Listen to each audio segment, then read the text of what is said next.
My name is Aldora Robinson, and I am the National AIDS Coordinator for the Turks and Caicos Islands. History of the Turks and Caicos Islands. Our industry used to be in the salt trade. But since then, we have moved on. We no longer produce salt, and tourism is the main industry. After tourism, we have fishing, and we have offshore banking.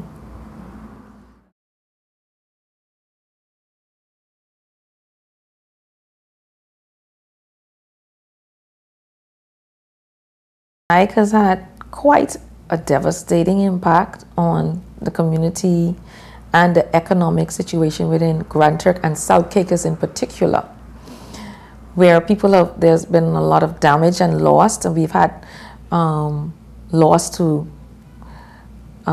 personal vehicles that they use for for employment. We've had food stores that have suffered, so our food situation is not what it used to be. So we suffer in that we're not getting all the items that we normally get, and the shopkeeper suffers because he's not able to produce or to actually conduct business as usual. And there's been a lot of homes that have been destroyed, and it's just been quite an impact in more than one way, not just economically. When people are displaced, things happen.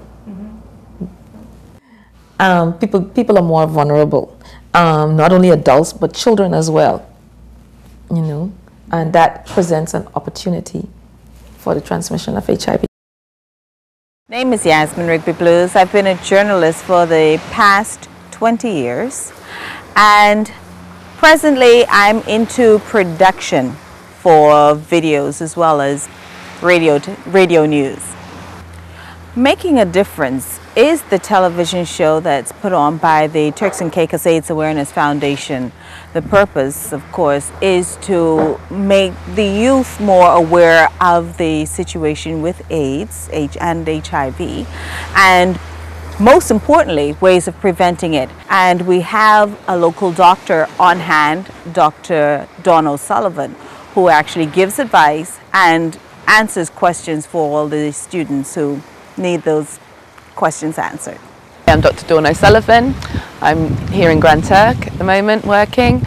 I'm the clinical coordinator for HIV and AIDS for the Turks and Caicos.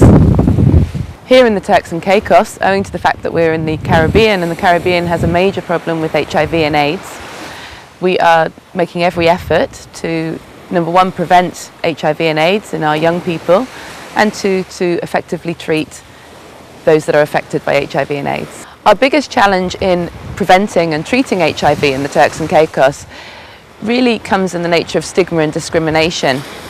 Because we are small islands, everybody tends to know many people, and people are too scared to come forward for treatments, and that causes a huge problem for us.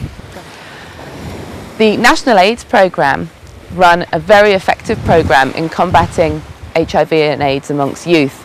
The youth arm of the National AIDS Programme have a group called Rapport, which are young people who are peer counsellors who actually teach each other about HIV and AIDS. We're hoping to make sure that all the shows are quite lively and very interesting and have lots of action, just to keep the children's interest, and that way to get across the message of preferably abstinence, and if not, as they say, then wrap it up.